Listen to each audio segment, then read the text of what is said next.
If you just signed up for your first track day, welcome to the club, buddy. You're gonna have a good time. But in case you hadn't already thought about it, there are a few things that you're gonna need to do in order to prepare yourself and your car. So today I'm gonna break down 5 things that you need to do to prepare both yourself and your car for your first track day. And if it isn't your first track day, maybe these will still apply to you anyways. I got plenty to talk about, so let's get into it. First on the list is safety. Safety is probably one of the most important things for going to any track day in general. Now, if you signed up for a beginner group, you'll probably get some lectures from the staff at the beginning about how the number one priority for the day is safety and the number two priority is having fun. There's a reason that safety comes before having fun.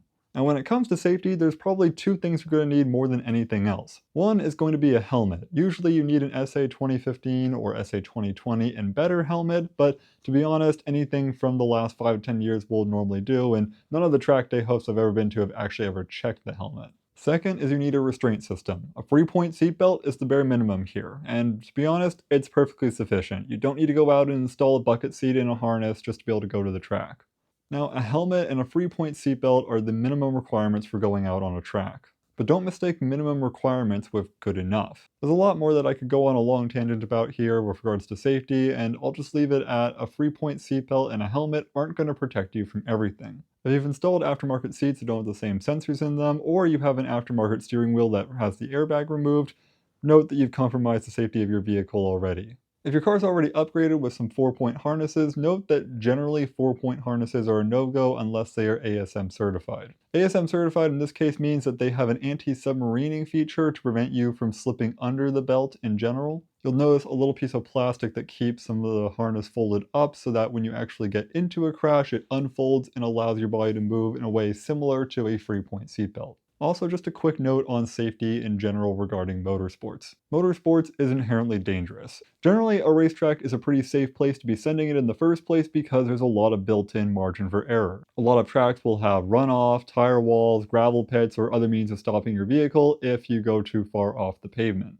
But none of that is to say that you should be relying on that margin of error in general. You'll find that not all tracks have the same amount of runoff, and some tracks are more dangerous than others. A key example in comparison is that Laguna Seca has plenty of gravel pits, and while you could make a critical mistake regardless, for the most part you'll get caught in a gravel trap as long as you didn't make too big of a mistake.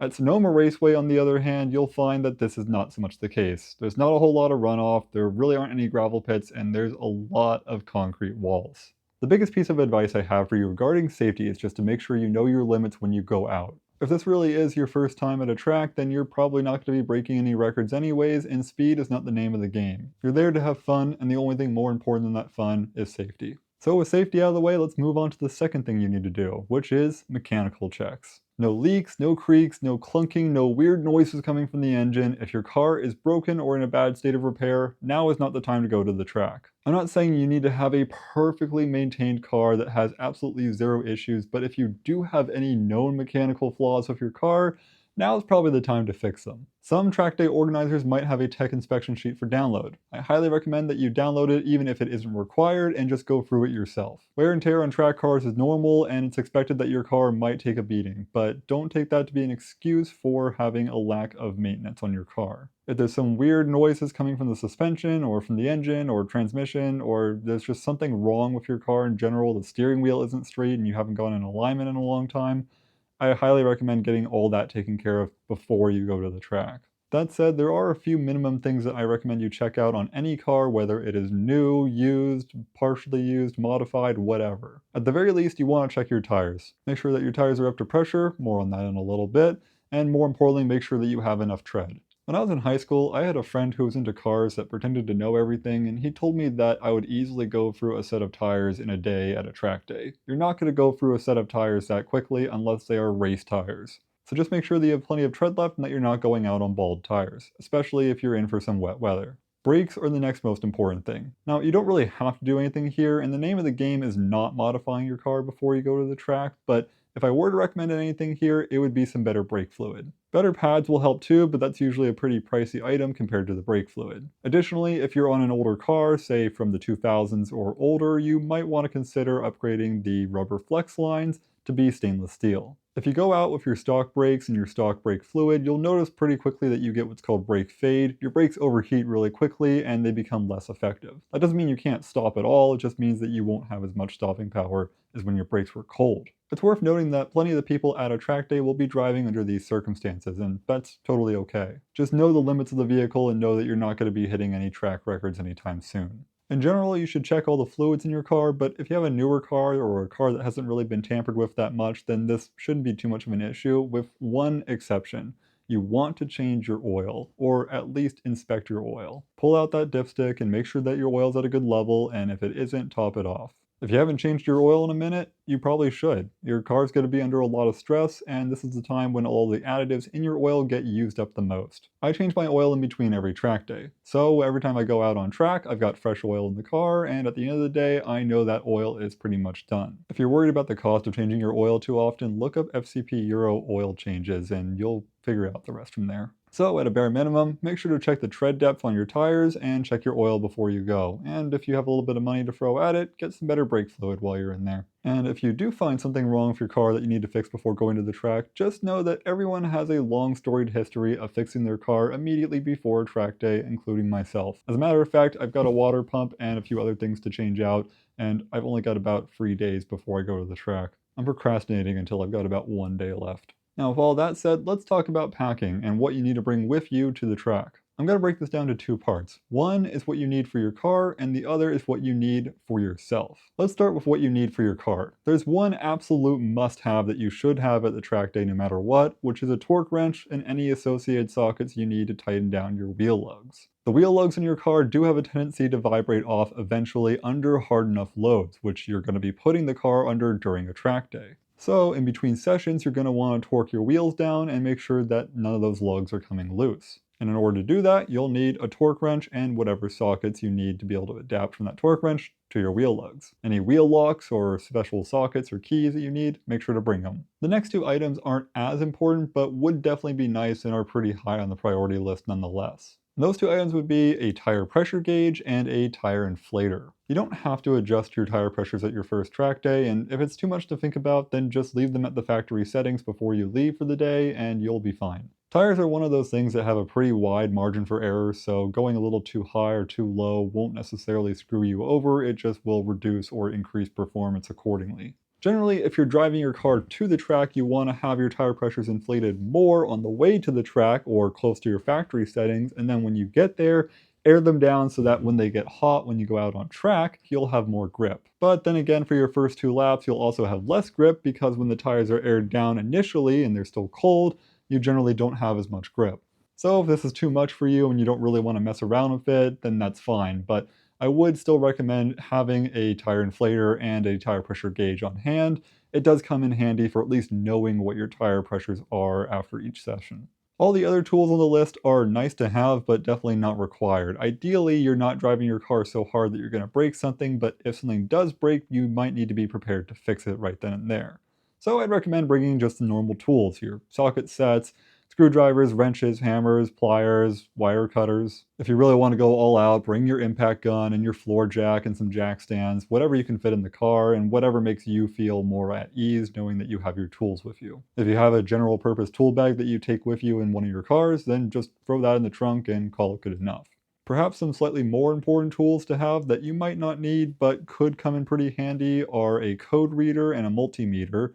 I have needed both of those plenty of times. If you have any suspension tuning tools like a little knob for your Coney shocks or any other shocks, then definitely bring that with you. And maybe consider bringing a battery jump starter kit. I once went to a track day and my alternator was failing throughout the day. I didn't know it until I was already there. The only reason I was able to start my car at the end of the day is because I had a battery jump starter kit with me. You don't need anything big or fancy like this, you just need something small and portable. Or at least some jumper cables so that you can get a jump from somebody else. By the way, when I got home from that track day, my battery was at 9 volts and my instrument cluster looked like a Christmas tree. Those are generally not the ideal conditions to be tracking your car under. I also recommend bringing some extra fluids for your car, especially oil. You might burn oil throughout the day, and it is a good idea to keep your eye on the dipstick every so many sessions. If you know your car never burns oil, then maybe this won't be much of an issue for you, but if you're a little unsure or you're worried about it, definitely just bring an extra quart, maybe 2, of whatever oil you have on hand. It doesn't have to be the highest grade oil you have. You can just go buy a quart from